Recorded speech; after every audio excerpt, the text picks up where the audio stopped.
Hola a todos, hoy les presentaremos el protocolo del dengue, qué es y cómo combatirlo.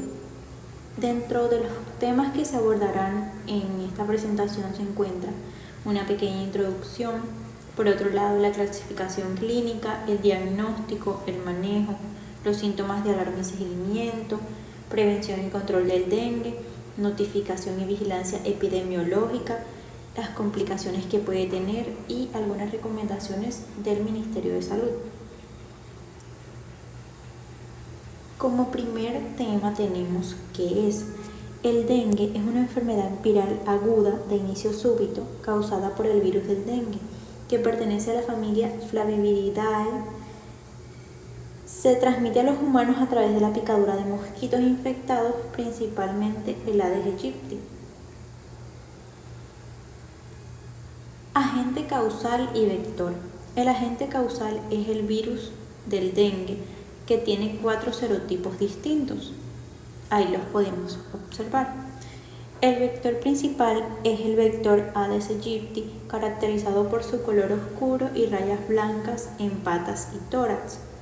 Este mosquito pica principalmente durante el día y se reproduce en agua estancada limpia, que se puede encontrar en floreros, llantas y recipientes. Por otro lado tenemos el ciclo de transmisión del dengue, que comienza con el mosquito Aedes aegypti. Los mosquitos hembra pican porque necesitan sangre para producir huevos. Entonces lo que pasa es que el mosquito sano se infecta cuando pica a una persona que tiene el virus del dengue. Una vez infectado, el mosquito permanecerá con el virus toda su vida. Y aquí pueden pasar dos cosas: que el mosquito pique a una persona sana y le transmita el virus, o que un porcentaje de sus huevos estará infectado y los mosquitos ya nacerán con el virus. Y esta última pasa a que el mosquito pica a una persona sana y le puede transmitir el virus. Entonces aquí tenemos un resumen. El ciclo comienza cuando un mosquito Aedes aegypti pica a una persona infectada con el virus. El virus se replica en el mosquito durante 8 a 12 días y luego puede transmitírselo a otra persona al picarlo. El dengue no se transmite de persona a persona directamente, solo a través del vector. Importancia epidemiológica en Colombia. Colombia es un país endémico para el dengue, debido a su clima tropical, urbanización desordenada y presencia constante del mosquito. Los brotes ocurren cada 2 a 4 años y en los casos aumentan durante la temporada de lluvias. El dengue es una causa frecuente de consulta médica, hospitalización y, en casos graves, muerte, sobre todo en niños, adultos mayores y personas con enfermedades crónicas. Como segundo tema de esta presentación acerca del protocolo del dengue tenemos a la clasificación clínica del dengue. Dentro de su clasificación encontramos al dengue sin signos de alarma, que es una forma leve del dengue en la que el paciente presenta fiebre y síntomas generales sin manifestaciones clínicas ni laboratoriales que indiquen riesgo de complicaciones o progresión a formas graves de la enfermedad. Dentro de los síntomas encontramos fiebre aguda con 2 o más de los siguientes síntomas: cefalea, dolor retroocular, mialgias, artralgias, náuseas, rash o leucopenia. Generalmente no requiere hospitalización. Por otro lado tenemos al dengue con signos de alarma, que es una forma moderada de la enfermedad que se caracteriza por la presencia de signos clínicos o de laboratorio que alertan sobre un posible deterioro del paciente y progresión hacia dengue grave. Dentro de los síntomas encontramos dolor abdominal intenso, vómitos persistentes, sangrado de mucosas, irritabilidad, entre otros. Y por último tenemos al dengue grave, que es la forma más severa del dengue, caracterizada por fuga masiva de plasma, sangrado severo o compromiso de órganos vitales, lo que pone en riesgo la vida del paciente y requiere atención inmediata en un entorno hospitalario especializado. Dentro de los síntomas encontramos shock, hemorragia grave, daño severo de órganos e incluso la muerte.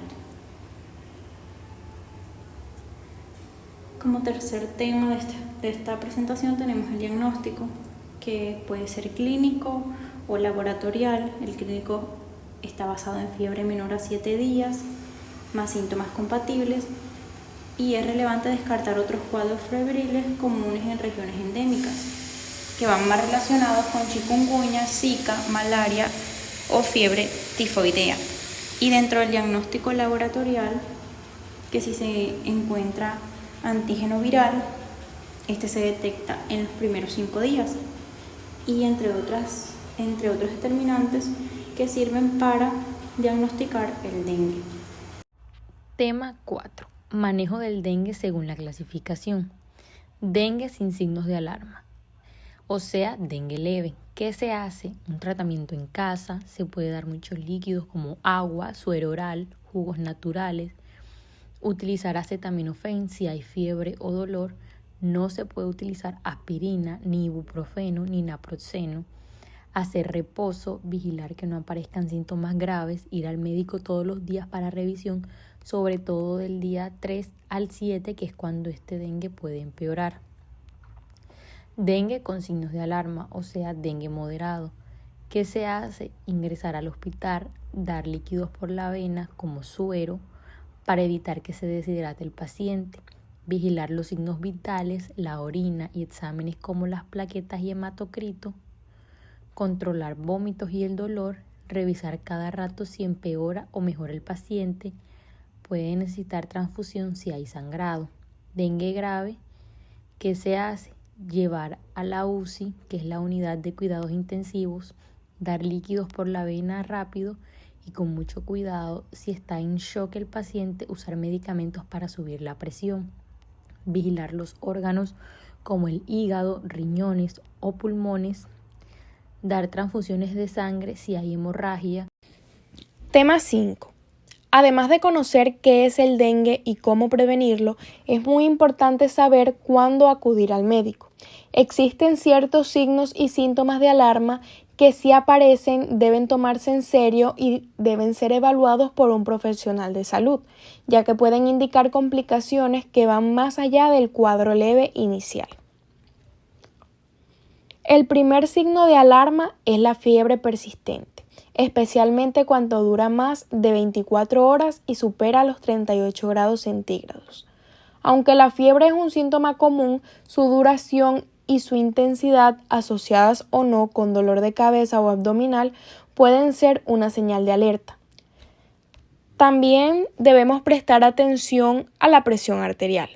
Una tensión arterial por encima de 150/90 milímetros de mercurio, especialmente si la presión mínima supera los 100 milímetros de mercurio, puede ser indicativo de una alteración cardiovascular, ya sea por un mal control del tratamiento o por una reacción sistémica del cuerpo frente a la infección. Los síntomas respiratorios también son una bandera roja. La sensación de ahogo, ya sea tras el esfuerzo o incluso en reposo, la tos persistente y el dolor en el costado al respirar profundamente pueden estar asociados a inflamación pulmonar o acumulación de líquido, lo cual requiere atención médica inmediata. En cuanto al corazón, se debe vigilar cualquier alteración en la frecuencia cardíaca, tanto si es muy baja, es decir, menos de 60 pulsaciones por minuto, como si es anormalmente alta, con más de 90 pulsaciones por minuto de forma mantenida. Estas alteraciones pueden indicar una descompensación del sistema nervioso autónomo o del funcionamiento cardíaco. Otros signos incluyen síntomas en la piel como picor intenso o coloración amarillenta de la piel y las mucosas, lo cual puede sugerir una afección hepática. A nivel digestivo deben preocuparnos los vómitos, náuseas o diarreas persistentes, así como el dolor abdominal constante, el vientre hinchado o cualquier aparición de sangre en las heces o en el vómito. Estos signos pueden estar indicando hemorragias internas o afectaciones inflamatorias severas. El sistema nervioso también puede verse comprometido, por eso hay que estar atentos a dolores de cabeza intensos y persistentes, convulsiones o alteraciones visuales, ya que podrían reflejar inflamación cerebral u otras complicaciones neurológicas. Las alteraciones urinarias son otra señal de alarma. Si se nota una disminución en la cantidad de orina, cambios de color, mal olor o dolor al orinar, puede tratarse de una infección urinaria o de un fallo renal incipiente. Finalmente, si el paciente tiene un drenaje biliar colocado, debe vigilar cualquier alteración en su posición o la aparición de secreción de pus, ya que esto indica una infección o complicación relacionada con la cirugía. En resumen, la vigilancia activa de estos signos es vital. Aunque algunos pueden parecer síntomas comunes en el contexto de una enfermedad como el dengue o cualquier proceso infeccioso, pueden anticipar una complicación grave. Por eso, ante la presencia de cualquiera de estos signos, se debe acudir de inmediato al médico de familia, evitar la automedicación y seguir rigurosamente las recomendaciones médicas para evitar que el cuadro evolucione. Tema 6. Ahora vamos a hablar sobre cómo podemos prevenir y controlar el dengue. Lo más importante es eliminar los criaderos del mosquito. El Aedes aegypti necesita agua estancada para reproducirse, así que cualquier objeto que acumule agua puede convertirse en su criadero. Llantas viejas, botellas, floreros, baldes e incluso tapas de gaseosa. Por eso, es clave revisar nuestras casas, patios y alrededores al menos una vez por semana y vaciar o eliminar estos recipientes. También podemos tapar bien los tanques o depósitos de agua que usamos, sobre todo en zonas donde el agua potable no llega todos los días. A nivel personal, podemos protegernos usando repelente, ropa de manga larga y mosquiteros en las ventanas o sobre la cama, especialmente si hay personas más vulnerables en casa, como niños, adultos mayores o embarazadas. Pero además de lo individual, es importante actuar como comunidad. Las jornadas de limpieza, la recolección de objetos inservibles y las campañas educativas ayudan mucho a reducir los criaderos. Y cuando se detectan brotes, las autoridades sanitarias pueden realizar fumigaciones para eliminar los mosquitos adultos. Es decir, que si eliminamos los criaderos, evitamos el dengue. La prevención está en nuestras manos. Tema 7. Notificación y vigilancia epidemiológica. Casos que deben notificarse. Todos los casos sospechosos, probables y confirmados de dengue, especialmente los graves o con signos de alarma. ¿Cómo se hace la notificación? Se realiza de forma inmediata a través de los sistemas de vigilancia epidemiológica locales o nacionales. Se usa un formulario estandarizado para reportar datos clínicos y epidemiológicos.